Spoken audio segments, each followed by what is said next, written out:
अभिवादन स्वीकार करें। मैं हूं मनीषा और आप देख रहे हैं चैनल अनफोल्डिंग फैक्ट्स। आइए आज हम अपने राष्ट्रीय ध्वज तिरंगे के बारे में जानते हैं। हमारा राष्ट्रीय ध्वज, हमारा तिरंगा, हमारे राष्ट्र के गौरव का प्रतीक, जिसको स्पर्श करने से ही हम रोमांचित हो जाते हैं।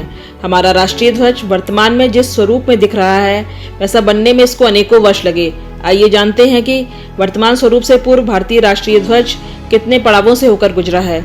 इस विकास में यह भारत के राजनीतिक विकास का भी परिचायक रहा है।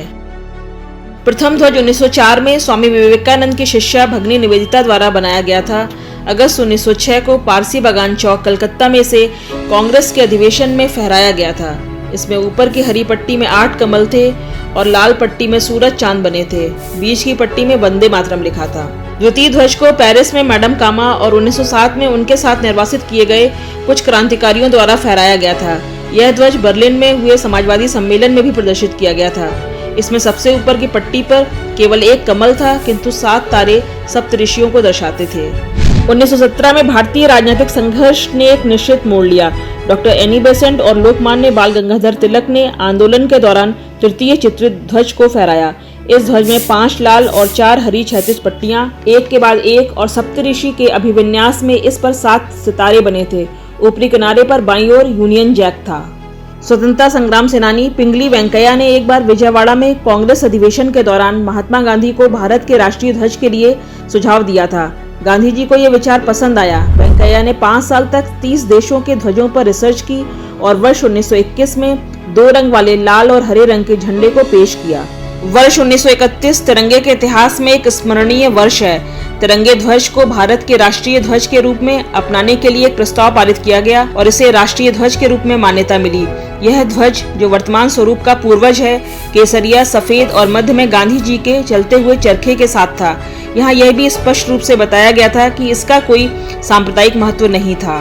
22 जुलाई 1947 को संविधान सभा ने वर्तमान ध्वज को भारतीय राष्ट्रीय ध्वज के रूप में अपनाया। केवल ध्वज में चलते हुए चरखे के स्थान पर सम्राट अशोक के धर्म चक्र को स्थान दिया गया। आइए अब राष्ट्रीय ध्वज को बनाने की प्रक्रिया को समझते हैं।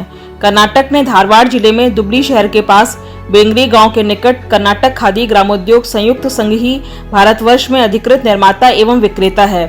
Bureau of Indian standard BIS ने इस फेडरेशन को राष्ट्रीय ध्वज को बनाने की मान्यता दे रखी है। अलग अलग स्थानों के लिए झंडे का आकार अलग अलग होता है। सबसे छोटा 6 बाई 4 इंच का तिरंगा मीटिंग व कॉन्फ्रेंस आदि में टेबल पर रखा जाता है। VVIP कारों के लिए इसका आकार 9 बाई 6 इंच होता है। राष्ट्रपति के VVIP एयरक्राफ्ट और ट्रेन के लिए इसका आकार 18 बाई 12 इंच होता है। शहीद सैनिकों को पार्थिव शरीर पर लिपटे तिरंगे का आकार 6 बाई 4 फुट होता है। संसद भवन और मध्यम साइज वाली सरकारी इमारतों के लिए इसका आकार 9 बाई 6 फुट होता है। KKGSS में बनने वाले राष्ट्रीय ध्वज की क्वालिटी को BIS चेक करता है और इसमें थोड़ा सा भी डिफेक्ट होने पर रिजेक्ट कर देता है। इस तरह कुल तिरंगों में से 10% रिजेक्ट हो जाते हैं। हर सेक्शन पर कुल 18 बार तिरंगे की क्वालिटी चेक की जाती है।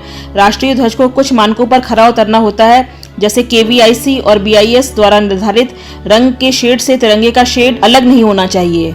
केसरिया, सफेद और हरे कपड़े की लंबाई चौड़ाई में जरा सा भी अंतर नहीं होना चाहिए। अगले पिछले भाग पर अशोक चक्र की छपाई समान होनी चाहिए। फ्लैग कोड ऑफ इंडिया 2002 के प्राविधानों के अनुसार झंडे की मैन्युफैक्चरिंग में रंग, साइज या धागे को लेकर किसी भी तरह का डिफेक्ट एक गंभीर अपराध है और ऐसा होने पर जुर्माना या जेल या दोनों हो सकते हैं।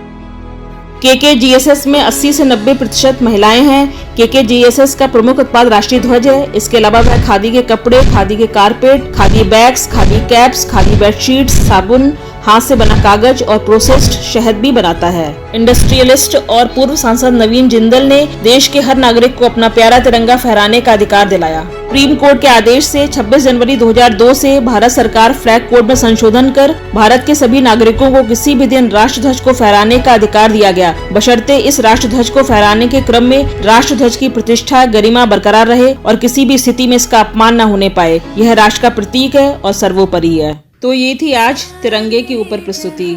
अगर आपको हमारी वीडियो अच्छी लगी हो तो वीडियो को लाइक करें और चैनल को सब्सक्राइब करें। धन्यवाद।